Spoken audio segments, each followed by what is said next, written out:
அன்ஷிதா பாசோன்ற ஒரு விஷயத்தை டூலா யூஸ் பண்ணி ஜாக்லின் வந்து ஃப்ரெண்ட்ஷிப் ஸ்ட்ராட்டஜியா யூஸ் பண்ணிட்டு இருக்கு. பர்சனல் லைஃப்க்கு அளவுக்கு கேம் ஆடிட்டு இருக்கு. போடு இந்த வாரம் யாருக்கு பாயாசம் வந்துருச்சுங்க. வெயிட்டான நாமினேஷன் லிஸ்ட். ஆனா என்ன ஓட் பேங்க் அதிகம் உள்ள முத்தும் சௌந்தர்யாவும் நாமினேஷன்ல இல்லங்க. அதனால அவங்களோட சப்போர்ட் யாருக்கு போகுதுன்னு இந்த வீக் பார்க்கலாம். மத்தபடி இந்த வாரம் நாமினேஷன் லிஸ்ட்ல வந்திருக்கவங்க எத்தனை பேர் பாத்தீங்கன்னா 7 பேர் வந்திருக்காங்க. இதுல க்ளோசிங் நாமினேஷன் தான். அதான் கன்ஃபஷன் ரூம்ல போய் நாமினேட் பண்ணுவாங்களே அந்த மாதிரி தான். சரி, அது யார் யாரா பண்ணிருக்கா, அது என்ன ரீசன் சொல்லிருக்காங்க, யாரு எவ்வளவு ஓட்டு வாங்கி நாமினேஷன் லிஸ்டுக்குள்ள வந்திருக்காங்க. இந்த நாமினேஷன் பண்ண ரீசன்லாம் பார்த்தா இந்த நாமினேஷன் யார் என்ன பண்ணிருப்பான்னு ஒரு கணிப்பே கணிச்சிருக்கலாம். வீக்கெண்ட் ஷோ பார்த்திருந்தீங்கன்னா அதுல உள்ள வன்மத்தை தான் வந்து இங்க நாமினேஷனா பயங்கரமா குட்டிருக்காங்க. ப்ரோமோ படி யார் என்ன ரீசன் சொல்லிருக்கான்னு பாத்தீங்கன்னா, அதான் ஜாக்லின் அன்சிதா வீக்கெண்ட்ல வச்சு விஜய் சேதுபதி முன்னாடி அந்த அடி அடிச்சாங்கல்ல, அவங்க அன்சிதாவை என்ன சொல்லிருக்காங்கன்னா, பாசங்கிற ஒரு டூல வச்சுக்கிட்டு வீட்டுக்குள்ள எல்லாத்தையும் வந்து கவர் பண்ணி பயங்கரமா கேம் விளையாடுறாங்க, அது சுத்தமா பிடிக்கல, அதனால அவங்களை நாமினேட் பண்றேன் அப்படிங்கிற மாதிரி சொல்லியிருக்காங்க. அடுத்து அருண் வந்து ஜாக்லினை பண்ணிருக்காங்க. ஜாக்லினை எதுக்காக பண்ணிருக்காங்க அப்படின்னு பாத்தீங்கன்னா, இந்த வீட்டுக்குள்ள ஃப்ரெண்ட்ஷிப் அப்படின்னு ஒரு ஸ்ட்ராட்டஜியை யூஸ் பண்ணி ஒவ்வொரு குரூப் கூடயும் சேர்ந்து இந்த வீட்டுக்குள்ள விளையாடுறாங்களோ அப்படிங்கிற மாதிரி தான் தோணுது.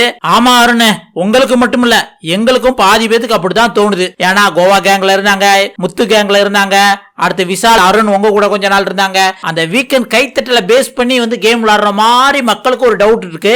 அடுத்து ரயான் யார பண்ணிருக்கா அப்படின்னு பார்த்தா, நம்ம கூடயே சுத்தி இருந்தானே செவ்வாழை ஜெஃப்ரி, அவனை பண்ணிருக்கான். ஏன் அப்படின்னம்னா, இந்த வீட்டுல ஒவ்வொரு வாரமும் ஒவ்வொருத்தவங்க கூட இருக்கிறதுனால இந்த வீட்டையே ஃபுல்லா கவர் பண்ணி எல்லாத்தையுமே ஒரு மாதிரி நல்ல பேர் வாங்கிக்கிட்டு அப்படி கேம் விளையாடுறதுனால அந்த கேம் வந்து நல்லா இல்ல, அதனால நான் ஜெஃப்ரியை நாமினேட் பண்ணி வெளியே அனுப்பணும்னு நினைக்கிறேன், அதனால ஜெஃப்ரியை நாமினேட் பண்றேன் அப்படின்ட்டு வந்து ரயான் டக்குன்னு போட்டு உடைச்சிட்டாருங்க.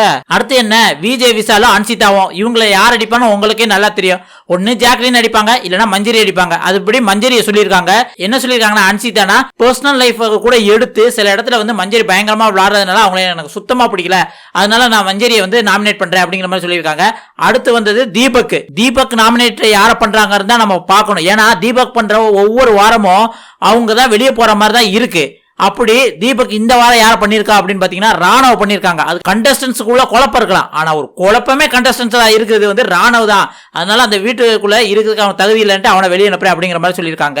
இப்படி ஒவ்வொருத்தங்களும் 2% சொல்லியிருக்காங்க. அந்த 2% யார் பண்ணிருக்கா அப்படிங்கிற பாத்துலாமா. அதுல சௌந்தர்யா அன்சிதாவையும் ஜெஃப்ரியும் பண்ணிருக்காங்க. அன்சிதா வந்து ஜாக்லினும் மஞ்சரியும் பண்ணிருக்காங்க. தீபக் வந்து ராணவையும் ஜெஃப்ரியும் பண்ணிருக்காங்க. அருண் அன்சிதாவும் ஜாக்லினும் பண்ணிருக்காங்க. ராயன் விஷாலையும் ஜெஃப்ரியும் பண்ணிருக்காங்க. பவித்ரா விஷாலையும் தீபக்கையும் பண்ணிருக்காங்க. ஜாக்லின் பவித்ராவையும் அன்சிதாவையும் பண்ணிருக்காங்க. விஷால் பவித்ராவையும் மஞ்சரியும் பண்ணிருக்காங்க. மஞ்சரி பவித்ராவையும் ராணவையும் பண்ணிருக்காங்க. ராணவ் அன்சிதாவும் மஞ்சரியும் பண்ணிருக்காங்க. ஜெஃப்ரி ஜாக்லினும் மஞ்சரியும் பண்ணிருக்காங்க. முத்துக்குமரன் அன்சிதாவும் ராணவும் பண்ணிருக்காங்க. இதுல சௌந்தர்யாவும் முத்துக்குமரனும் யாருமே வந்து நாமினேஷன்ல ஒரு ஓட்டு கூட போடலங்க. அதுக்கப்புறம் வந்து ரயான் வந்து NFP பாஸ் வச்சிருக்கிறதுனால வந்து அவனே யார் நாமினேட் பண்ணிருக்க மாட்டாங்க. இப்படி நாமினேஷனுக்குள்ள உள்ளுக்கு வந்து யார் எவ்வளவு ஓட்டு வாங்கியிருக்கா அப்படின்னு பாத்தீங்கன்னா, அன்சிதா 5 ஓட்டு வாங்கியிருக்காங்க. மஞ்சரி 4 ஓட்டு, ஜெஃப்ரி 3 ஓட்டு, ஜாக்லின் 3 ஓட்டு, ராணவ் 3 ஓட்டு, பவித்ரா 3 ஓட்டு, விஷால் 2 ஓட்டு. இப்படி 7 பேர் நாமினேஷன் வந்திருக்காங்க. இந்த 7 பேர்ல இந்த வாரம் வந்து டபுள் எலிமினேஷனா இருந்தா இவங்க 2 பேர் வீட்டை விட்டு வெளியே போனோம்னா அடுத்த கேம் ஒண்ணுமே ரொம்ப இன்ட்ரெஸ்டா இருக்கணும். உங்களுக்கு யார் தோணுதோ அதை மறக்காம கமெண்ட்ல சொல்லுங்க.